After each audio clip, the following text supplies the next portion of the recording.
story of the Himalayan project and how it came to be, but I would love to hear from you how this all started to manifest and when. Well, let's see, I'm going to go back to 1997, 98. My husband Peter and I pulled our two teenage sons out of school for a year and backpacked around the world. And we didn't have a reservation anywhere in the world for the year, but I wanted to do this with them because I wanted to show them the incredible richness of diversity in the world without being afraid of it. Because I think, to make a long story short, our favorite place in the world was Nepal. Mainly because of it had an amazing landscape, but mainly because of the people that we got involved with and spent most of our time with, which was the Sherpa community in the mountains, right next to Tibet. And the Sherpas we came to know are an indigenous tribe, and they are a group of people that migrated from Tibet about 600 years ago and settled in over the other side of the Himalayas. And somebody named Dawa Sherpa met us in Kathmandu that we had made arrangements with before we got there, and took us back to his village in the Himalayas. And we spent time kind of connecting ourselves with the daily rhythms in the village, getting an up-close and personal view of what Sherpa life was like, what the food was like, what the celebrations are like, and just being completely enveloped in the culture for 2 months. After we had spent 2 months there and then continued on our journey and eventually came home, I did go back for a couple of different trips afterwards just to enjoy the landscape and be back with people that I had loved. I knew that I could do something more than that, and that I could give something back, I could make a difference. And that's kind of what propelled me to come home and start the nonprofit Himalayan project. And I was lucky enough to have been associated with the Marion Institute since its beginnings in the early 90s. And so they provided me a wonderful umbrella to house my project while I was getting started with it. And even today, the school had been built. 2 little stone buildings had been built by Sir Edmund Hillary in 1953. After he had climbed Everest, he was successful in large part because of his Sherpa guide, Tenzing Norgay. And he wanted to give something back to the Sherpa community up until that point that had no educational facilities, no healthcare facilities whatsoever. And one of the 2 schools that he built in the Everest region happened to be in this little village where I had landed. And it was meant to service about 30 village children originally. And when we landed there in 1998, 400 children were coming every day to this school. And it was still 2 little stone buildings. Salivating, thinking I could make a difference here, but I have to take this slowly. And so I put it out to them and I said, if money was no object, what would you want for this school? And they came back a couple of days later. They had written up a little report and they had put their priorities in place. And the first thing they wanted was some kind of a school hall where they could house the whole school under a roof. They didn't care about sides on it because there was no heat, electricity, or running water. But they have their parents' days and they put on plays and they do all kinds of things, but they couldn't ever be under one roof with a lot of snow in the winter and monsoons in the summer. And so that's what we raised money for to start. Well, every year since then, I kind of listen to the headmaster and the head of the school committee and say, well, what's kind of on the docket for this year? And they will tell me what it is, and I come home and raise the money for it. I've actually had people say to me, can we go over there and help build the project and be part of it? And I said, well, you know, that's not really what we're about. I want that responsibility to be the village responsibility. I want them to be invested in it. I want them to take ownership of it. Consequently, I've gone back and seen what they've done. And sometimes I've said to myself, gee, couldn't they have done it a little bit like this? Or couldn't they have designed it differently like this?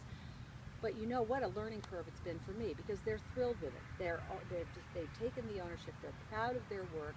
And so it's been a huge learning curve for me to step back and let go of that aspect of it, instead of just dumping workers and materials and everything at their doorstep and just taking charge. Well, somebody said to me years ago, when will you consider the Himalayan project a success?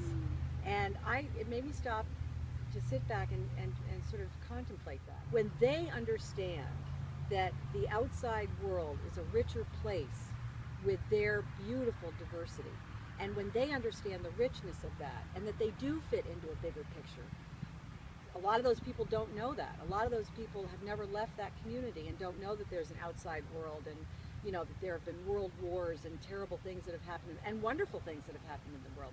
All they have is that perspective. But when they see me coming back every year and bringing people with me every year and raising money for them to construct something that will help them, I think they are beginning to understand. When we were over there in the spring, they presented us with the next project, which is to build a Sherpa Cultural Center, which means that they're sort of beginning to understand.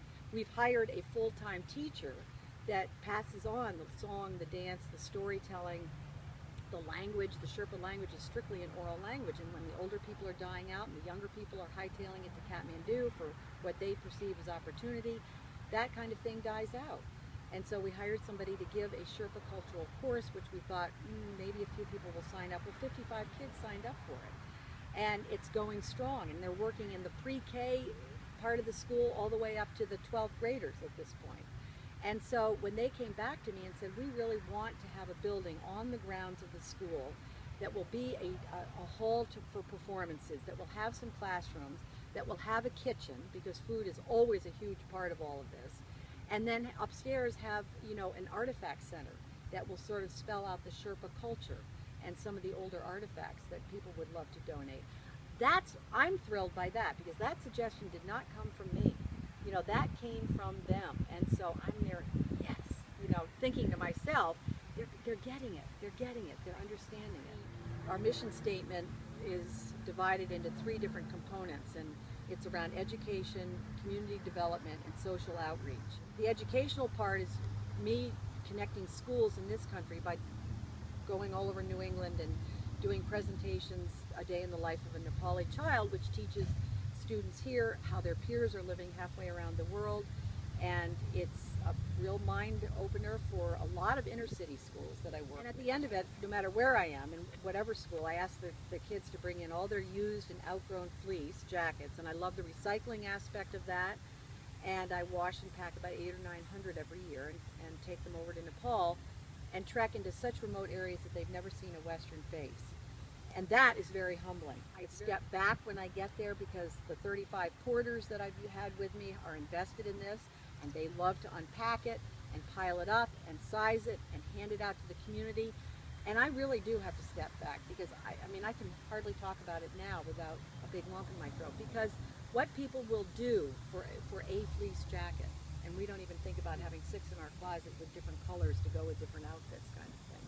And then I photograph the journey of these jackets from the time they leave the schools here till the time they're on somebody's back over there, and come back to every school that I've collected them from and show the kids, look what a little effort on your part did halfway around the world.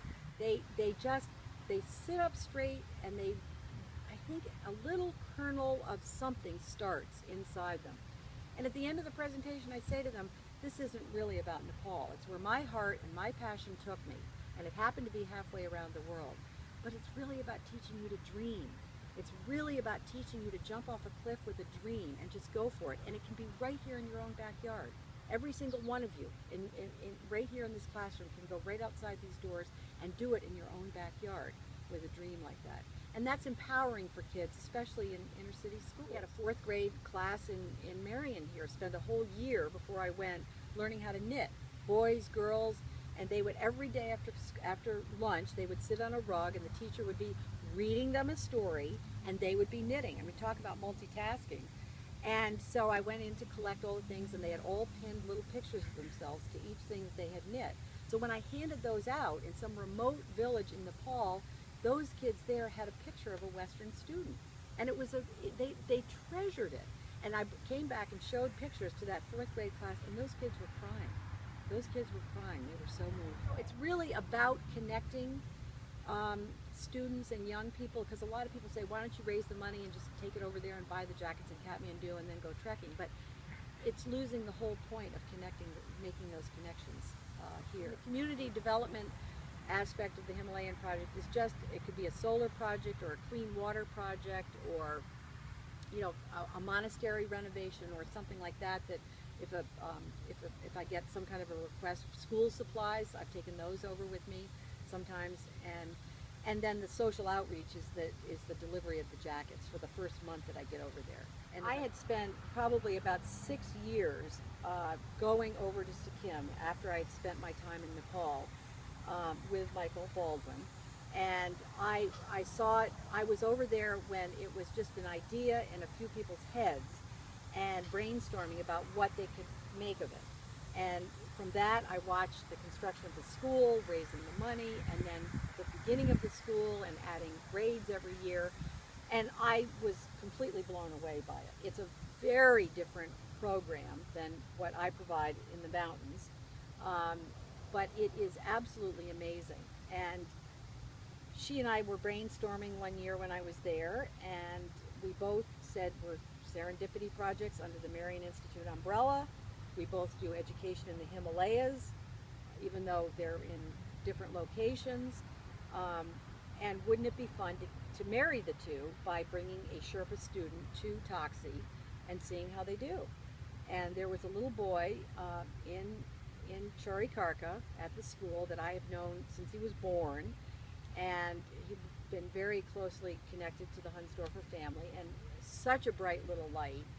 And so I said, let's see what we can do about this. He left the mountains and for the very first time went down to Kathmandu, had never seen a wheel in action before, had never had hot water, had barely seen electricity, and let alone all the sights and sounds of a completely sensory overload. And so then we left Kathmandu and flew to the eastern part of Nepal and drove for 8 hours from the airport there up into the mountains. And he's been at Toxie ever since, and it's opened up a world for him. He's hungry.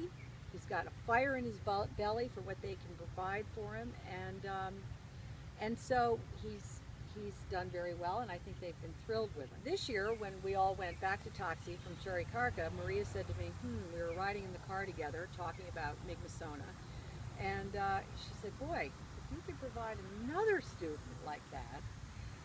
And I would love to get a girl, and sometime I will, but I happen to have these connections with boy students, and there was a young man that had graduated from the 10th grade in Kathmandu, and he was just right for the picking. And he was in a decision-making process about where he was going to do his +2 years. I thought, well, let's give this a go. And so he is now at Toxie, and I think he's just flourishing.